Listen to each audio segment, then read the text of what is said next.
Bismillahirrahmanirrahim. Ayo kita baca Al-Fatihah. Kita tunjukkan pahalanya kepada junjungan kita Nabi besar Muhammad sallallahu alaihi wasallam, kepada keluarganya, kerabatnya, ibu, bapa kita, guru-guru kita, pengarang kitab ini, waliman ammar hadzal majlis, wabil khusus Sayyidil Walid Al-Habib Naufal bin Muhammad bin Agil bin Usman bin Yahya. Allahumma ighfir lahum warhamhum wa'afihim wa'fu anhum wasi' madkhalahum wa nawwir qabrahum waj'alil jannata maswahum waj'al ya Allah qabrahum rawdah min riyadil jannah ولا تجعل يا الله قبرهم حفرة من حفار النار برحمتك يا أرحم الراحمين. الفاتحة على هذه النية وعلى كل نية صالحة جامعة ونافعة وإلى حضرة النبي مصطفى محمد صلى الله عليه وسلم بسر الفاتحة.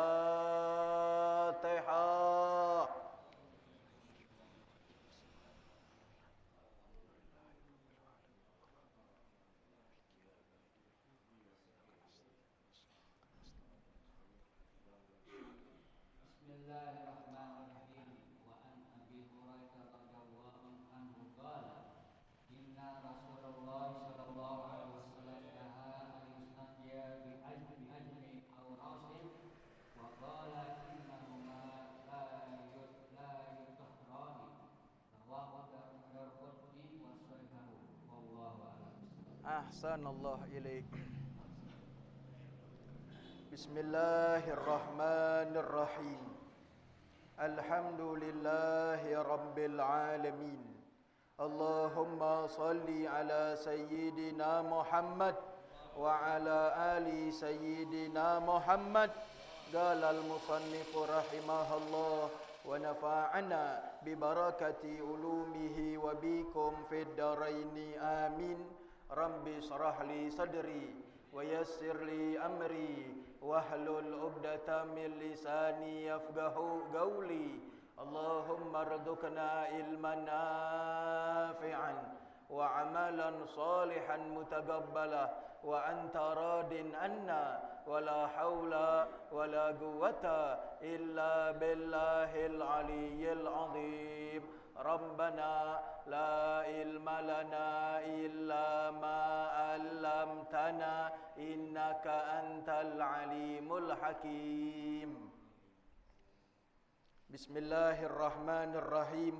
Wa an Abi Hurairah radhiyallahu anhu qala inna Rasulullah sallallahu alaihi wasallam naha ayyustanja bi'admin aw rausin wa qala innahuma la yutahhirani rawahu Darqutni wa sahhah. Wa an Abi Hurairah radhiyallahu an, akhir sanadnya Sayyidina Abi Hurairah radhiyallahu an, semoga Allah redha kepadanya, qala dia berkata, inna Rasulullah sallallahu alaihi wasallam naha ayyustanja bi'azmin aw rausin, bahwasanya baginda Nabi kita Muhammad sallallahu alaihi wasallam beliau melarang kita beristinja bi'azmin dengan tulang, aw rausin atau tahi onta yang kering. Wa qala, dan beliau bersabda, innahuma la yutahhirani, sesungguhnya kedua itu tidak mensucikan. Jadi enggak ada yang muskilah lagi, karena 2 minggu lalu sudah aneh bahas panjang lebar, ya kan? Sekarang kita masuk bab juga yang baru, jadi kita paham. Kemarin sudah panjang aneh jelaskan. Wa an Abi Hurairah radhiyallahu anhu qala Rasulullah sallallahu alaihi wasallam istahzihu minal baul fa inna amata adabil qabr minhu rahu Darqutni walil hakim aktsaru adabil qabr minal baul wa huwa sahihul isnad. Wa an Abi Hurairah radhiyallahu an, Akhir sanadnya Sayyidina Abi Hurairah radhiyallahu an, semoga Allah redha kepadanya, gala dia berkata, gala Rasulullah sallallahu alaihi wasallam, bersabda baginda Nabi kita Muhammad sallallahu alaihi wasallam, istanzihu minal baul, bersucilah kamu daripada kencing atau buang air kecil. Ini kan kadang-kadang kebiasaan kita suka lalai, suka kita gampangin kalau kita habis buang air kecil. Kita nggak periksa lagi tuh kebersihannya, kita nggak periksa lagi pakaian kita. Habis itu kita ambil wudu. Habis kita ambil wudu, kita sholat. Bener gak kira-kira? Kira-kira sholatnya diterima apa kagak? Sah apa kagak kira-kira? Kagak. Udah begitu kita dihitung maksiat sama Allah Subhanahu. Karena kenapa? Ada tulisan fulan bin fulan tidak melakukan sholat 5 waktu. Nanti di saat kita masuk ke dalam kubur, ini yang luar biasa. Nanti dikhawatirkan azab yang besar, yang azim, itu bakal menimpa seorang yang mengabaikan daripada buang air kecil. Ini kan kebiasaan kita seperti itu, kita gampangin aja. Orang dulu makanya ngaji, orang dulu ngaji. Udah gitu bab istinja itu panjang, nggak gampang. Bagaimana tata cara dia beristinja, dia bersuci, bagaimana caranya, udah jelas. Makanya mereka orang-orang tua kita dulu adanya pengajian, wabil khusus ilmu fikih, dia datang ngaji. Lalu kita kan kadang-kadang gampang, kita dengar ada pengajian, kita gampangin aja udah. Seolah-olah urusan dunia kita lebih penting daripada urusan agama kita. Seolah-olah urusan dunia kita lebih penting, lebih hebat daripada urusan akhirat kita. Ketahuilah urusan dunia putus di alam dunia, tapi urusan akhirat nggak ada putusnya, terus menerus. Kita bakal ditanyain nanti, dimintain pertanggungjawaban di hadapan Allah Subhanahu wa taala. Beb, kalau diri aneh udah bagus, beb. Diri aneh udah bisa, beb, menjaga. Lalu bagaimana istri kita? Lalu bagaimana keluarga kita? Lalu bagaimana anak kita? Lalu bagaimana mantu kita? Lalu bagaimana cucu kita? Semuanya bakal dimintain pertanggungjawaban. Nggak gampang. Kalau urusan dunia putus di alam dunia. Kita meninggal habis urusan dunia, nggak ada lagi. Umpama kita meninggal, ada orang yang utang sama kita, putus sudah. Bener gak kira-kira? Kalau dia mau bayar, kalau kagak, ya habis. Ada orang ngutang sama kita, kalau kita yang ngutang, wajib kita ganti. Nah kalau orang yang ngutang, udah gitu, begitu didengar nih, alhamdulillah fulan bin fulan lewat, alhamdulillah, bayar gak kira-kira utangnya? Kan ada ahli waris, dia kagak pikirin. Tapi kalau kita yang ngutang repot, itu utang tersebut bakal dibawa di dalam kubur. Kalau kita kagak selesaikan, di saat kita sholatkan ada orang yang ngutang, itu amalan tersebut kagak kembali kepada Allah Subhanahu wa taala, kagak kembali kepada dirinya, tapi mengatung di langit-langit. Nggak diterima oleh Allah Subhanahu, kecuali udah ada ahli warisnya yang mau nanggung. Makanya sebelum ada sholat jenazah diumumin tuh tadi tuh, apabila ada utang piutang, kabarin anaknya yang bakal selesaikan, kelar urusan dia. Paham gak kira-kira? Urusan dunia yang tadinya maaf mikirin kontrakan, bener gak kira-kira? Jangan banyak-banyak, 20 pintu aja. Satu pintu cetiau. Kalau 20, adem gak kira-kira? Saban hari, saban bulan, tanggal 1 kita pikirin, oh fulan bin fulan belum bayar kontrakan, pusing pala kita. Bener gak kira-kira? Udah biasa nerima duit. Begitu kita meninggal, habis, putus. Kembali itu kontrakan kepada ahli waris kita, yaitu kembali kepada anak kita. Tiap bulan tuh 20 juta tiap bulan. Lah orang ada 20 pintu. Pertanyaannya, di saat itu anak megang duit 20 juta, ingat kagak sama kita? Kuburan kita dirapiin apa kagak?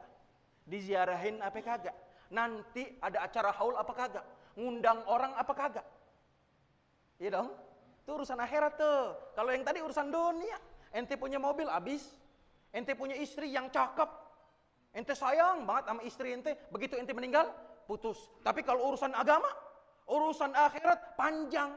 Salah satunya seperti ini, kencing atau buang air kecil. Banyak di antara kita yang mengabaikan. Apalagi maaf kalau pakai celana panjang. ini udah jelas banget deh kalau pakai celana panjang. Dia kagak nungguin dulu. Biasanya kita didehem dulu supaya apa? Tiris. Supaya nanti air kencing tersebut kagak jatuh ke tempat kita punya celana yang kita pengen pakai untuk sholat. Kita abaikan, biasa. Apalagi toilet umum. Udah kebelet nggak nahan, lari buru-buru. Maaf, kencing. Habis kencing, ceboknya begitu. Atau kalau kagak pakai tisu doang. La haula wala quwata. Nih urusan akhirat. Nih urusan agama panjang. Sampai kita meninggal bakal ditanyain. Habis bagaimana Beb kalau diri kita udah bisa belajar Beb. Udah paham tentang beristinja. Ente punya anak. Anak ente juga harus beristinja. Lain ceritanya kalau dia belum sunat. Kita punya anak belum sunat. Nah bapaknya itu harus cebokin itu anaknya. Bersihin. Karena kenapa? Yang namanya maaf air kencing tersebut lama-kelamaan mengendap. Itu jadi virus. Atau jadi kotoran, bakteri. Itu baru ilmu kedokteran. Tapi ngandung najis. Kalau kita kagak bersihin kita punya anak. Makanya lihat bagaimana boleh atau tidak seorang anak kecil datang ke masjid. Kan banyak tuh anak-anak kecil di masjid. Lihat kalau anak kita bisa diatur silahkan. Tapi kalau anak kita maaf hanya sekedar main-main, jauhkan dari masjid. Kenapa? Mengganggu orang lain. Mengganggu orang lagi sholat. Udah gitu maaf tadi tuh dia belum disunat. Ngandung najis di mana? Di kulufnya. Tahu gak kuluf? Tahu gak kuluf? Jadi bagaimana bersihinnya? Dibersihin. Maaf. Ini kuluf. Oh, dibuka lagi, ditutup, dibuka, ditutup. Karena kenapa? Kalau dari zohirnya doang, dikhawatirkan dia mengendap di dalam kuluf tersebut. Ini kita nih orang tua nih, biar kita paham ilmunya. Apalagi anak kita, apalagi cucu kita. Udah gitu kita mau bawa lagi duduk di tempat orang-orang baik. Biar kita mengerti, biar kita paham urusan istinja, urusan cebok panjang. Kagak gampang. Kita buka, kan kuluf tuh, belum disunat. Nah, biasanya air kencing tersebut, maaf, itu suka mengendap di dalam kulupnya. Jadi bagaimana? Dibuka dulu. Habis itu dibersihin, ditutup lagi, dibersihin. Kalau sehari sekali. Kalau kencingnya sehari 10 kali. Jadi biar paham juga, bukan kita aja, anak kita juga. Lalu bagaimana Beb kalau seandainya kata kita udah tua? Kita udah tua, istri kita. Di saat kita maaf kamar mandi, biasa tuh istri yang nemenin kita supaya dia bisa membersihkan. Karena kita udah tua. Atau kalau kagak ada anak kita yang bersihin. Kembali lagi. Bukan sebegitu, mentang-mentang udah tua. Kan yang namanya orang udah tua kadang-kadang maaf untuk nahan kencing aja. Untuk nahan kencing aja dia kagak mampu. Kalau udah gak kuat, beser aja di situ. Bener gak kira-kira? Jadi kagak gampang masalah istinja doang. Harus kita mengerti. Harus duduk ngaji. Beb, umpama ane sibuk nih Beb. Banyak urusan dunia ane Beb, ane sibuk. Datang guru, panggil guru ke rumah. Didik anak kita, ajarin anak kita ilmu fikih. Karena ilmu fikih itu penting untuk syariat. Kita nggak ngomongin makrifat, belum nyampe kita. Kita jangan ngomongin makrifat karena belum nyampe syariat dulu kita jalanin yang benar. Ini kan kadang-kadang kebanyakan kita kurang lalai. Untuk masalah kayak begini, kadang-kadang maaf, dia beristinja cuma pakai botol aqua. Ada gak kira-kira?